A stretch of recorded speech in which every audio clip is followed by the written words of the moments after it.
இன்னைக்கு காலையில நான் வெராண்டால உட்காந்து ஜூஸ் குடிச்சிக்கிட்டு இருந்தேன். இந்த பேப்பர் வந்துருச்சு. அத திரும்பி எடுக்கும்போது, அ பார்த்தீங்கன்னா, இந்த ஜூஸ் கொஞ்சம் டில்ட் ஆயி கொஞ்சம் கீழ விழுந்துருச்சு. கொஞ்ச நேரம் கழிச்சு பார்க்குறேன், அங்க ஒண்ணுமே ஜூஸ் கீழ விழுந்த அடையாளமே தெரியல. என்னன்னா, இந்த பேச்சக்கால் எறும்பெல்லாம் வந்து கிடுகிடுன்னு கிடுகிடுன்னு சாப்பிட்டுட்டு போயிடுச்சுங்க பாருங்க. அதுகளுக்கு கரெக்ட். ஆமா. அது வந்து எங்க உணவு இருக்குன்னு அவங்களால சென்ஸ் பண்ண முடியும். வந்துட்டு போய் மனுஷன் மாரி தனியா அவங்க மட்டும் சாப்பிட மாட்டாங்க. யாரு கண்டுபிடிச்ச எறும்பு இருக்குல்ல, அது போய் திருப்பி எல்லா எறும்பையும் கூட்டு அது வரதுக்காக அந்த பெரிமோன்கிற ஒரு இத பெரிமோன்ற போடுங்க. ஒரு ட்ராக்க விட்டுட்டு போகும். ஆ. அதெல்லாம் அதனுடைய கிளவர்னஸ் வந்து அப்படி இருக்கிறதுனால தான் கிட்டத்தட்ட இப்ப வந்து எறும்பு வகைகளே 50 மில்லியன் இயர்ஸா வாழ்ந்துட்டு இருக்கு இந்த உலகத்துல. பாருங்களேன். மனுஷன் வந்து 2 மில்லியன் இயர்ஸ் என்னமோ தான். 50 மில்லியன் இயர்ஸ் அது வாழ்ந்துட்டு இருக்கு. அதனால நிறைய பாடங்கள் நம்ம கத்துக்கணும் இயற்கையிலேருந்து.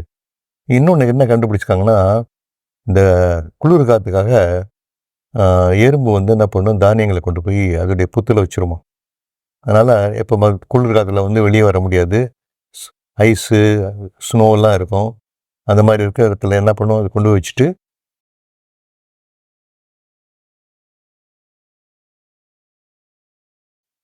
அது எப்படி வைக்குதுன்னா, அப்படியே முழுசா வைக்கிறது இல்லையா, 2ஆ உடைச்சிருதான் ஏன்?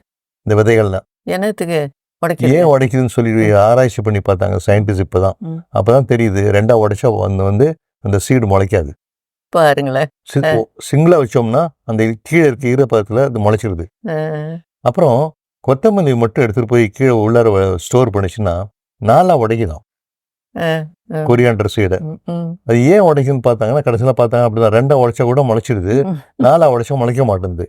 இதை பாரு, எவ்வளோ ஒரு இன்டெலிஜென்ட்டா வந்து எறும்பு வந்து அதோடைய உணவை வந்து மேனேஜ் பண்ணி சாப்பிட்டுட்டு இருக்கு. இது ஒரு நல்ல உதாரணம் மக்கள் சொல்ல வேண்டியது. அது அந்த எறும்பு கூட்டம் பூரா அதுல சாப்பிட்டு சந்தோஷமா இருக்குது. சந்தோஷமா இருக்கு. அந்த வின்டர் சீசன்ல. ஆமா. பாருங்க.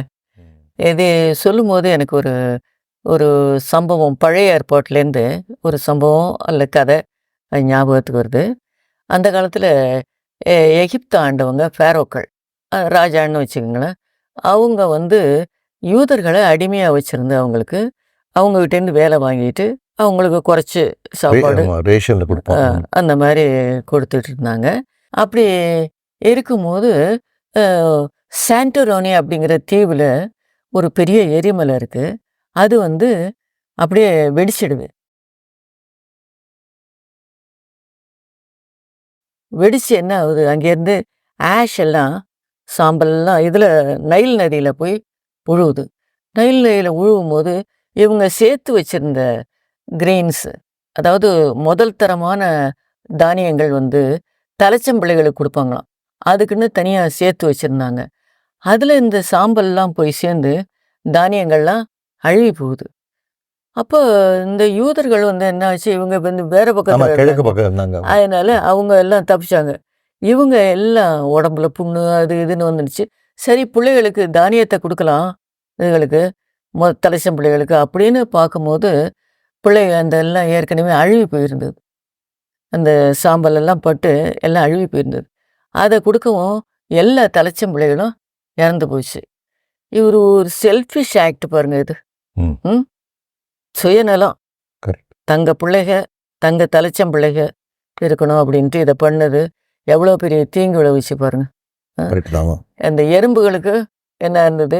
இவருங்களுக்கு ஆமா. என்ன இருந்தது? மனுஷனுக்கு வந்து இந்த சுயநல புத்தி வந்து ரொம்ப ஜாஸ்தியா இருக்கிறதுனால இன்னைக்கு உலகம் இப்படி போயிட்டு இருக்கு. இப்ப இந்த கிறிஸ்மஸுக்கு போன வாரம் சொன்னேன், எப்படி முறுக்கு சுலபமா பண்ணலான்னு.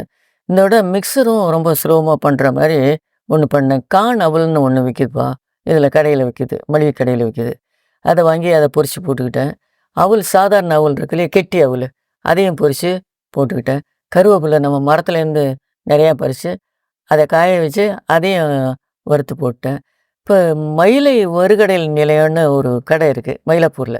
பார்த்தீங்கன்னா, அங்க அந்த உப்பு போட்ட கடலை அவ்வளோ நல்லாருக்கும். அதுவும் வாங்கி போட்டுக்கிட்டேன். பொட்டுக்கடலையும் அவர்கிட்ட ஃபர்ஸ்ட் கிளாஸா இருக்கும். அதையும் வாங்கி போட்டுக்கிட்டேன். அப்புறம் எங்க அம்மா வந்து ஒரு இது சேர்ப்பாங்க. சின்ன சின்ன பிஸ்கெட்டு விக்கும். அதே மாரி பிஸ்கெட்டு பிரிட்டானியா டைகர் பிஸ்கட்ன்னு. அதையும் வாங்கி போட்டு அதையும் கலந்தாச்சு. கலந்துட்டு அப்புறம் மொளகு, உப்பு எல்லாம் போட்டு கலந்து சாப்பிட்டோம்ல, நல்லா இப்பயே இருந்ததுல்ல? இப்பயே வச்சு ஊறுது பால். ம். இந்த வாரம் நீங்க யார் யார் பிறந்த நாளை கொண்டாடுறீங்களோ, திருமண நாளை கொண்டாடுறீங்களோ, உங்க பிள்ளைக பிறந்த நாளை கொண்டாடுதுகளோ, திருமண நாளை கொண்டாடுதுகளோ, எல்லாருக்கும் எங்க 2 பேரோட வாழ்த்துக்களும், வேண்டுதல்களும். அதே சமயம் நம்ம நிறைய நேரத்தில தனிமையில வாடுவோம். மனசளவுல காயப்பட்டிருப்போம். இவங்க எல்லாருக்கும் நம்ம எல்லாரும் சேர்ந்து வேண்டுவோம். இவங்களுக்கு சக்தியும், வரணும், கிடைக்கணும்னு நம்ம பிரார்த்திப்போம். அடுத்த வாரம் பார்ப்போமா? அடுத்த வாரம் பார்க்கலாமா? ம்.